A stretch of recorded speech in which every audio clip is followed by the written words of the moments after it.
La Organización Panamericana de la Salud afirmó que Sudamérica es la región más preocupante por el aumento de casos de COVID-19.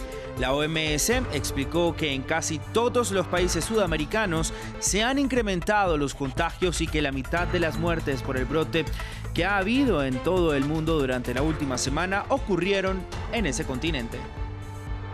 Gran Bretaña protesta ante lo que calificó como la toma de la embajada birmana en Londres por parte del agregado militar de la junta golpista. Manifestantes se congregaron a las afueras de la embajada birmana en Londres el miércoles, cuando se hizo público que el embajador no podía entrar. El Parlamento francés debate una propuesta de ley sobre la eutanasia que pretende establecer el derecho a un final de vida libre y elegido.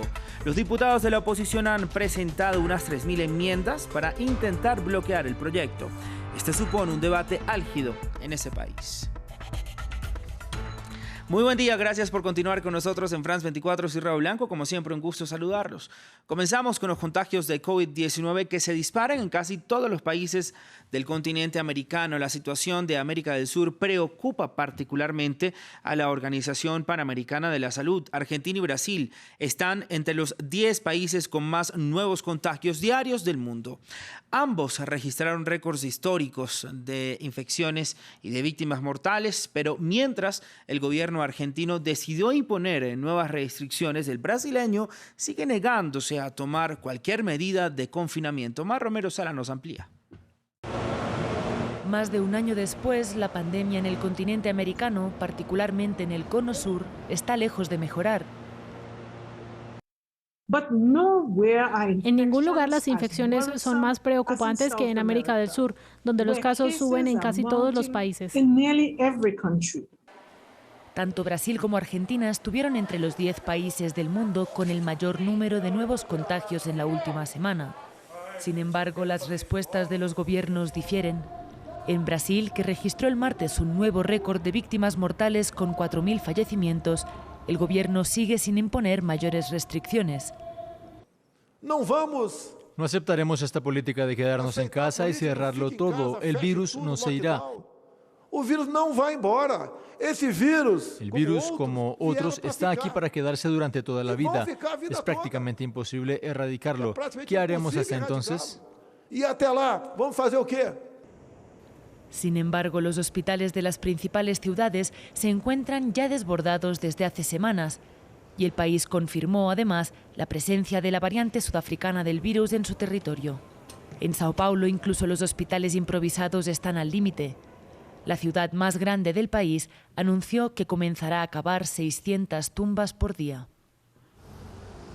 En cambio, Argentina anunció nuevas medidas restrictivas para frenar los brotes. Habrá toque de queda nocturno durante 3 semanas entre la medianoche y las 6 de la mañana. Se limitará el uso del transporte público, así como las reuniones sociales y la actividad de bares y restaurantes. Estas medidas de cuidado son indispensables para bajar la transmisión. Estarán vigentes desde las 0 horas de este viernes 9 de abril y durarán hasta el 30 de abril venidero. Argentina también registró un récord histórico, en este caso de nuevos contagios, con más de 22.000 infecciones. Una cifra que augura un camino todavía largo. Y seguimos en América Latina porque en Ecuador el presidente Lenín Moreno retiró del cargo al ministro de Salud Mauro Falconi ante el caos en el proceso de vacunación contra el COVID-19 en la capital del país y encargó a esa cartera al médico Camilo Salinas. Salinas será el 6º ministro de Salud desde que Moreno llegó a la presidencia y el 5º desde que comenzó la pandemia en Ecuador en febrero del año 2020. Uruguay llegó a un nuevo récord de positivos de COVID-19 al registrar 3.935 nuevos casos y 40 fallecidos. El país tuvo más muertes en 6 días de abril que en todo el 2020, mientras que en Colombia, Bogotá y otras ciudades del país entrarán en confinamiento estricto este fin de semana. Y seguimos con más noticias de la pandemia en el mundo. El Ministerio de Sanidad polaco informó de 954 víctimas mortales por coronavirus en las últimas 24 horas, la cifra más alta registrada en el país desde que comenzó la crisis sanitaria. La elevada cifra de muertes reportada viene acompañada de 27.887 nuevos contagios, mientras que el sistema sanitario está trabajando al límite de sus capacidades. Mientras que en India hasta los casos diarios también son alarmantes. El país alcanzó 126.789 nuevos casos en el último día, el más alto hasta el momento. En el último informe de Amnistía Internacional publicado este miércoles, la organización humanitaria informa sobre cómo ciertos países se han aprovechado de la pandemia de COVID-19 para reprimir a los grupos minoritarios, las protestas y pasar por encima de los derechos humanos. Incluso ha habido una casi normalización de las medidas de emergencia para restringir las libertades civiles. Andrea Maya nos cuenta más en el siguiente informe. En 2020, el mundo entero fue sacudido por una crisis sanitaria que aún no se ha acabado, pero algunas de las medidas adoptadas para abordarla han tenido un efecto devastador en la vida de millones de personas. En un análisis sobre la situación en 149 países, Amnistía Internacional alerta que numerosos gobiernos están instrumentalizando la crisis sanitaria del COVID-19 para avanzar en sus propias agendas. Descubrimos que en todo el mundo el COVID-19 ha amplificado las desigualdades existentes, exacerbando la discriminación y la desigualdad, y las personas más pobres, en particular, son las más afectadas por el COVID o por la respuesta a este virus. La mayoría de los que murieron ya estaban entre los grupos vulnerables. La ONG afirma en su reporte que los gobiernos de Medio Oriente han usado las medidas preventivas para hacer frente al COVID-19 como un pretexto para cometer más abusos de los derechos humanos. En África, la brutalidad de la policía de Nigeria ha provocado que las fuerzas de seguridad maten a personas por manifestar en las calles. En Europa, destacan las acciones del primer ministro de Hungría, Viktor Orbán, que reformó el Código Penal para introducir penas de hasta 5 años de cárcel por divulgar información falsa sobre el coronavirus. En países como México, Venezuela, Colombia y El Salvador, los ataques a periodistas y defensores de derechos humanos aumentaron, dando lugar a una furia social que fue contenida con la excusa de la cuarentena por el COVID-19. También con el pretexto de la pandemia, sostiene el informe, Estados Unidos detuvo y deportó a 500.000 de migrantes y solicitantes de asilo. Además, las mujeres son las grandes afectadas en esta crisis, con un considerable aumento de la violencia de género y violencia intrafamiliar. Y cambiamos ahora de información, vamos hasta el Reino Unido, donde el gobierno condenó lo que calificó como bullying del gobierno de Myanmar, luego de que un agregado militar tomara el control de la embajada de ese país en Londres y le impidiera la entrada al embajador. Más temprano conversamos con nuestra corresponsal en ese país y nos reportó lo que se conoce hasta el momento de la situación en la embajada de Myanmar en Londres. Veamos. Buenos días, continúan las protestas en las afueras de la Embajada de Myanmar aquí en el Reino Unido, en el centro de Londres. Desde las afueras de la Embajada, el diplomático le ha pedido al gobierno británico no reconocer al nuevo embajador designado por la Junta. Ha dicho que en febrero de este año hubo un golpe militar en su país y que este se ha trasladado ahora aquí al centro de Londres. Ha dicho además que el staff de la embajada, los trabajadores, han sido amenazados por la Junta de graves castigos si no cooperan.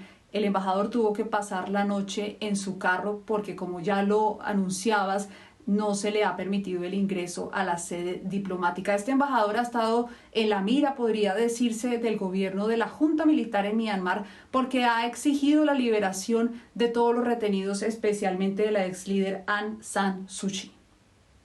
Y también conversamos sobre el llamado del gobierno irlandés a los líderes políticos y comunitarios de Irlanda del Norte para que trabajen en rebajar la tensión y evitar muertos en la provincia británica, donde los disturbios de las últimas noches, sobre todo en la capital Belfast, han causado daños materiales y heridos. Esto fue lo que nos dijo.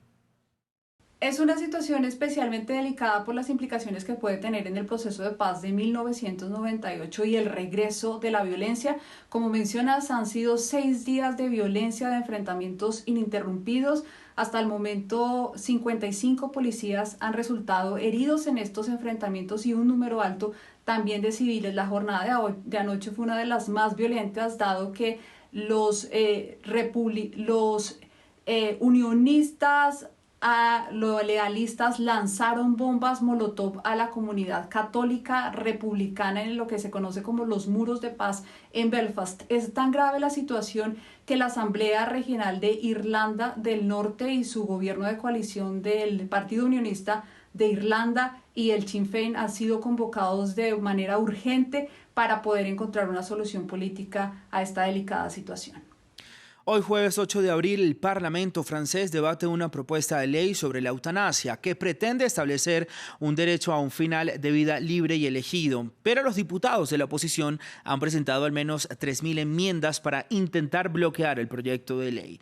En efecto, es un debate álgido en Francia, donde para muchos enfermos terminales la única solución para morir, según su voluntad, es irse al extranjero. Nuestras reporteras conocieron a uno de ellos, así como activistas que luchan por el derecho a morir. Alan Koch sufre desde hace 35 años una rara enfermedad incurable. Su vida está limitada a las 4 paredes de su habitación. Soy prisionero de mi cama. Mi espacio vital es muy limitado. Mi vida ya no es lo que era. Cada día, médicos, enfermeras, fisioterapeutas y asistentes de salud se turnan al lado de su cama para atender sus necesidades. ¿Cómo? En 5 minutos le daré su pastilla. En los últimos 2 años, el estado de este hombre de 58 años ha empeorado. Su dolor es muy intenso cuando está sentado. Incluso salir de su habitación en silla de ruedas se volvió algo impensable. Con la esperanza de conmover al presidente, escribió a Emmanuel Macron para pedirle el derecho a morir a su manera y en su país, algo que la ley francesa prohíbe actualmente. Ahora espera viajar a Suiza, donde el suicidio asistido es legal para los residentes extranjeros. No quiero morir como un vegetal, inconsciente de mi entorno. Es una situación que la ex anestesista Anne Vivian conoce muy bien. Voluntaria de la Asociación por el Derecho a Morir con Dignidad, acompaña regularmente a los enfermos terminales que luchan por un final apacible de su sufrimiento. Para ella, las leyes francesas al respecto son anticuadas. Sedación profunda terminal, ça peut durer des jours, ça peut même durer quelques semaines. La sedación paliativa puede durar días, incluso semanas, mientras que con la muerte asistida por el médico que proporciona el medicamento que provocará la muerte en cuestión de minutos, todo el mundo está informado, los familiares y los pacientes, que son conscientes de su entorno y pueden incluso cambiar de opinión hasta el último momento. Una opción a la que Alain Lecoq espera acceder pronto. Hasta entonces, seguirá luchando por el derecho a morir para él y para quienes así lo deseen. Turquía aseguró que siguió el protocolo de la Unión Europea cuando sentó a la presidenta de la Comisión Europea, Ursula von der Leyen, en una posición secundaria en la reunión que ella y el presidente del Consejo Europeo, Charles Michel, tuvieron el martes con el presidente turco Recep Tayyip Erdogan. El llamado Sofagate abrió una polémica sobre el trato reservado a la única mujer presente en la reunión y dio lugar a un cruce de declaraciones con Turquía sobre quién había definido el protocolo para esta reunión. En otras palabras, el acuerdo sobre dónde sentarse fue diseñado para satisfacer sus demandas y sugerencias y punto. No estableceríamos esto explícitamente de no ser por las acusaciones contra Turquía, pero vimos que hay pronunciamientos incluso de alto nivel, como si esto lo hubiera hecho Turquía. Continuamos en Europa, en las afueras de Chablis, en Francia, conocido por su vino blanco afrutado y ácido. Miles de velas fueron colocadas entre los viñedos para tratar de protegerlos de las fuertes heladas primaverales. Las temperaturas cayeron hasta -5 grados centígrados durante la noche en regiones vinícolas, como Chablis, Borgoña y Burdeos, lo que podría dañar los brotes que ya están bien desarrollados. Una fuerte ola de frío en abril del año 2017 dañó tanto los viñedos que la producción anual de vino francés fue la más baja en la historia de ese país. Y con estas imágenes despedimos al informativo. Continúa con nosotros. Que tenga usted un muy buen día.